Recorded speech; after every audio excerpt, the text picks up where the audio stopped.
The title of my paper is Harmony of Thoughts and Spirit, Contributions of Gurudev Ranade to Indian Mysticism. Well, we've been listening to the wonderful speeches since this morning that surrounds around the concept of philosophy and mysticism of Shri Ranade.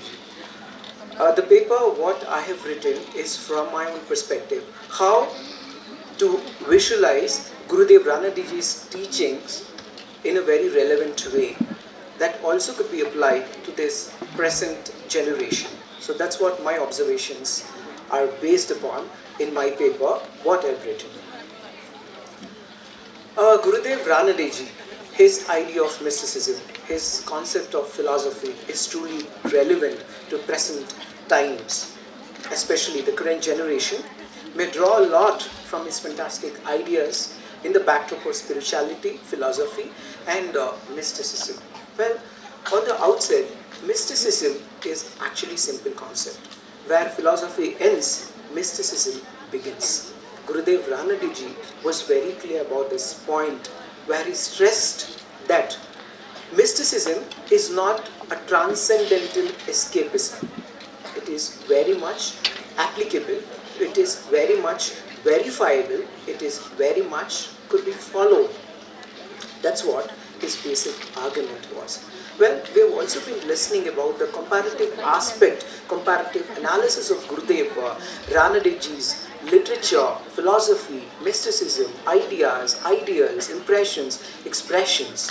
Well, when we compare Eastern philosophy to Western philosophy, we also have been comparing Gurudev Ranadeji's philosophy to the other existing philosophies like Akka Mahadevi, Sant Kabir, Sant Dhyaneshwar, Sant Tukaram, Hegel, Kant, Basavanna.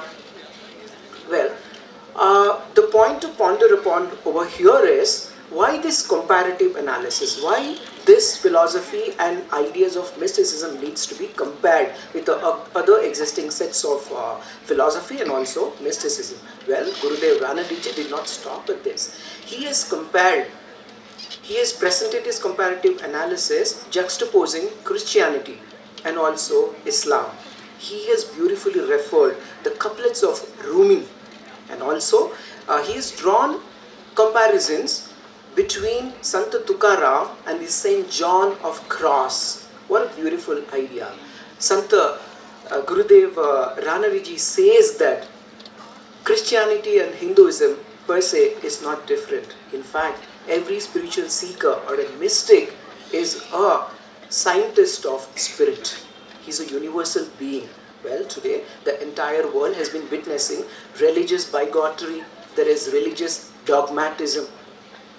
Correct? People, we have been hating each other in the name of religion. Religion is supposed to unite all of us. We are truly universal human beings. But today, the same religion has been destroying our lives across the globe. It is at this point I would strongly recommend how and why Gurudev Ranadeji's teaching must be revived. The core of Gurudev Ranadeji's philosophy of mysticism has been Advaita of Sri Shankaracharya. How beautiful. Aham Brahmasmi. This is what the base and the bottom line of Ranadeji's philosophy is. At the same time, he equally respects Madhvacharya. Look at that. Shankaracharya and Madhvacharya, and also Akka Mahadevi. Why? There's one common point among all the three, in fact all the other philosophers of the existing world, and also, the world of philosophy. One common point is, all of these greatest philosophers and spiritual seekers have been social reformers, spiritual revolutionaries. When he refers Akka Mahadevi, he mentions, I have told you already how mysticism is easy to follow, provided we have three ingredients or three elements: Jnana, Bhakti, and Yoga, Karma Marga. All these, the convergence of three aspects would make our journey into the world of mysticism much easier. At the same time, he has not stopped at this. He has clearly defined what is bhakti, devotion. This is what Akka Mahadevi has also reflected in her beautiful vachanas. And she says, Tanu Karagadavaralli, Pushpavan Ullayaya. What a fantastic heights of humility. the humbleness in this particular line. Gurudev Ranade also stresses the same point, bhakti or the devotion. This is why I told you very clearly how and why mysticism is not escapism. It is not a transcendental escape. No, it is not. It is very much has to be followed and applied in our practical lives. Well, continuing the tradition of bhakti, Ranade has observed this one mystical point in Akkamahadevi's vachanas, which is, I would say, spiritually very enlightening. That is, the concept is very simple now to follow. Sharana Sati Linga Pati. What a beautiful concept. This is what bhakti is supposed to be. Even a man worships Lord Shiva, he himself becomes the wife. Where is the question of patriarchy? Where is the question of toxic masculinity? Look at the way how Gurudev Ranadeji's philosophy is very much can be applied even to today's fourth wave of feminism. This is what the relevance of Ranadeji's teachings and philosophy are.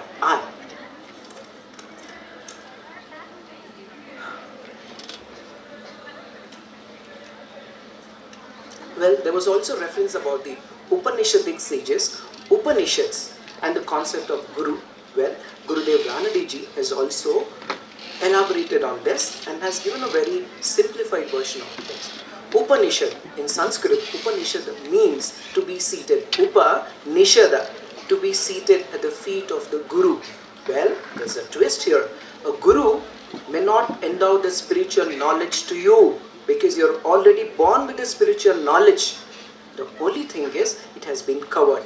Like how we have this fantastic mirror, a new shining mirror, which is covered by a smear of ghee. Is it possible to look into the reflection of this mirror? It's not.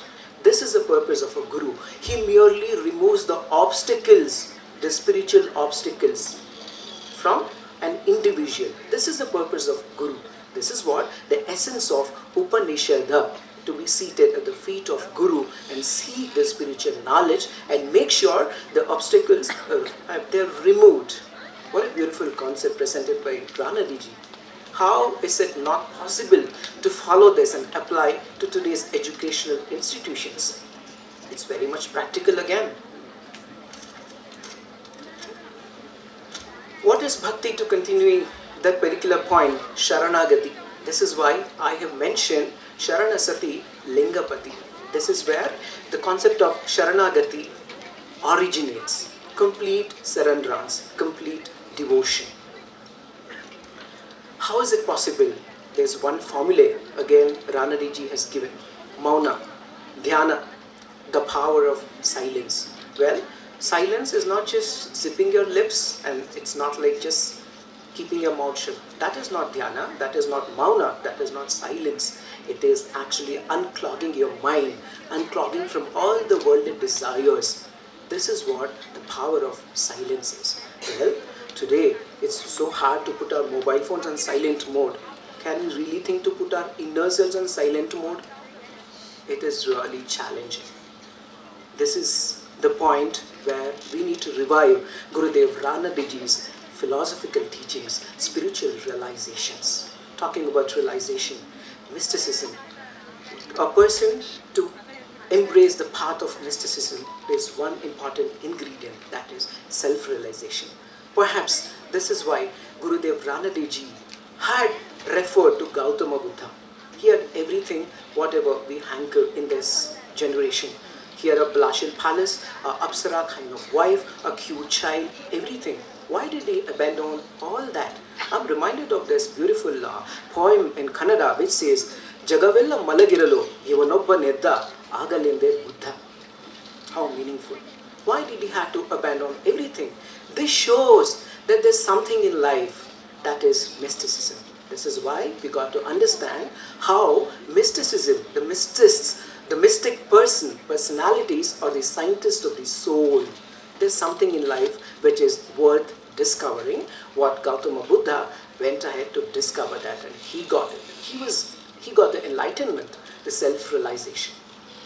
The path to achieve this realization begins with mauna, dhyana, and and then the self-realization. Trust me, all these things are very much easy. The thing is, just like a mirror smeared with ghee, we are unable to see that and locate and convince ourselves how simple it is. Simplicity. Sir, in the morning, his speech, Sir mentioned how simple living and high thinking is very much possible, and that should be the way of life. In fact, the religion, be it Hinduism, Christianity, Islam, it's not just a limited dogmatism. It's actually, that should become a way of life. Perhaps this is why Ranade ji made beautiful comparisons with Sant Tukaram, putting him, juxtaposing him along with St. John of Cross to St. Teresa of Anvila and Akka Mahadevi, Sant Tukaram, Dhyaneshwar, Gautama Buddha, Kabira. Why did he have to do all this? To prove one major point, that how and why the mystic personalities are truly universal human beings. No particular religion, no particular geographical area can bind them into a single dogma, into a single religion. No, I belong to this entire universe. The entire universe, the beautiful place, is my home. This is the realization what one would acquire the moment he starts thinking on the lines of Gurudev's philosophy and also mysticism.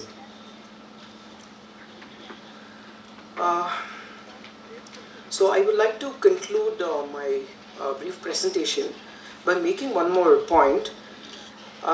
Mysticism is not ascetic withdrawal. It's actually an active engagement with the society. All these beautiful philosophers, they are social reformers because they originate from among the people, from within the society. This is what Madhvacharya did. This is what Ramanujacharya did. Gurudev Ranade ji had a very special regard to Ramanujacharya along with Shankaracharya. I was wondering, their philosophies are different, their tattva are different. Adi Shankaracharya is known for Advaita. Ramanujacharya is known for Vishishtadvaita. How is it possible to juxtapose both these differing personalities, spiritual thinkers? Well, it was possible for Gurudev Ranade ji. He borrowed the best from the both, the best philosophies, the best ideals, the best ideas from both of them and clubbed it. This is how we have. Ramanujacharya was known thou belonging to upper caste. Still, his Vedas, his Upanishads, his teachings were open even to the downtrodden, the most, the lowest in the caste hierarchy of that particular point of time. What a beautiful idea. Ramanujacharya, along with being a spiritual philosopher, he was also social reformer. He was a revolutionary, just like our Basavanna. Akka Mahadevi, look at the beautiful lives they had. What was the need for Akka Mahadevi to abandon everything like Gautama Buddha? And she just walked out of the palace. But this is what, on the contrast, this is what each one of us hanker for. We need best of everything, best of life and all that. But, is there anything wrong with these personalities? No.